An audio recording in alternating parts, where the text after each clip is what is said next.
Hello again.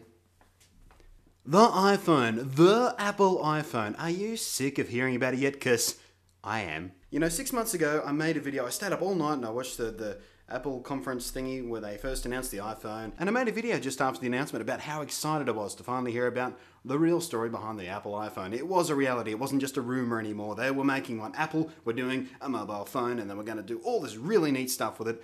And it was great. 6 months on of almost ceaseless stories about it and hype and rumors and... So the iPhone launched in the USA today, and my news feeds, my RSS news feeds, what I check every day to keep up to scratch on what's going on in the world of tech and all that sort of stuff, were filled with iPhone news. I was struggling to find something that wasn't about the goddamn iPhone. I'm sick of hearing about it already. I love Apple, okay? I got my first Mac about a year ago, black MacBook. I love it. I would never look back. I never want to go back to using a Windows PC ever again if I can possibly avoid it. But I am thoroughly sick of hearing the words Apple and iPhone, and I'm sick of reading them in my news feeds. It's a phone. It's a phone with flaws. People bitch and whine about the virtual keyboard. That's not going to be a big deal. People will adapt to that, just as they adapted to typing out text with 9 keys.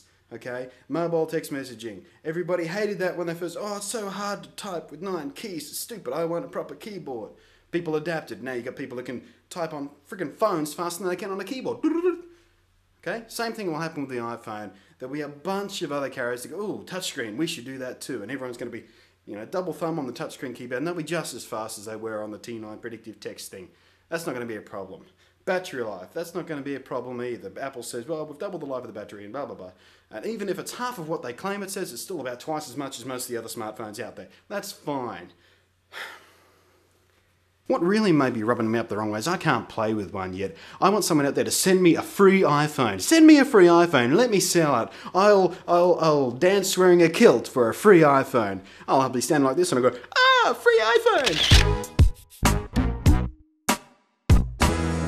Be wonderful.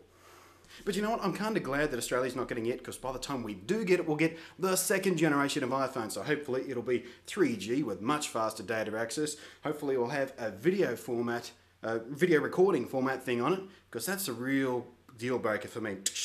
Because currently I carry around my 30 gig video iPod. I carry around my mobile phone, 3G. And I carry around my little portable camera. Video camera thing. The iPhone already does the iPod thing, that's fine. The iPhone already does all the telephone stuff I do on that, and I'll be glad to have a proper QWERTY keyboard instead of the T9 predictive text, because that, hate that. And Motorola's implementation of predictive text is bloody awful. Fucking hate it. But video. And with YouTube on the iPhone, it would be an ideal match. Imagine being able to record, edit, and upload videos on your iPhone on the go without even having to touch a PC. Right? Mobile version of iMovie. That's what I want on the second generation of iPhone. I'm sick of hearing about first generation of iPhone already. Let's start the rumour mill on generation 2 iPhone. The one that Europe's going to get. The one that Australia's going to get. The whiz-bang one where they fix all the little niggles you often see in the first edition, equipment. The first time the iPod came out, there were a few little problems. The first time they launched the MacBook line, there were a few problems. The first time they do anything, there's always a few problems, a few bugs to work out. That you don't realise are there until people start using these things in their everyday life. Same thing's going to happen with the iPhone. So generation 2 iPhone, I'm looking forward to.